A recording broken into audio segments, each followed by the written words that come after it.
Amalsad road પર આજે એક માર્ગ અકસ્માત થયો હતો। અમલસાડથી નવસારી જતી એસટી બસ અને સામેથી આવતા મોપેડ વચ્ચે ટક્કર થઈ હતી।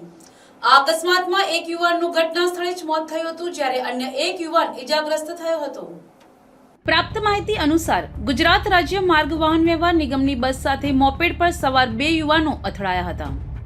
આ અકસ્માતમાં મોપેડ સવાર ધવલ રાઠોડ નામના યુવાનને ગંભીર ઈજાઓ થતા તેનું ઘટના સ્થળે જ મૃત્યુ થયું હતું। મોપેડ પર સવાર અન્ય યુવાન પ્રીત રાઠોડને પણ ગંભીર ઈજાઓ પહોંચી હતી।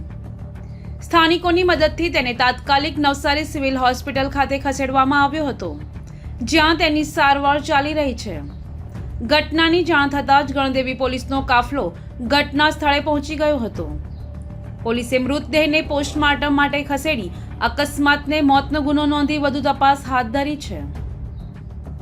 પોલીસે એસટી બસના ચાલકની પૂછપરછ શરૂ કરી છે અને અકસ્માતના કારણો જાણવા માટે કાયદેસરની કાર્યવાહી કરી રહી છે।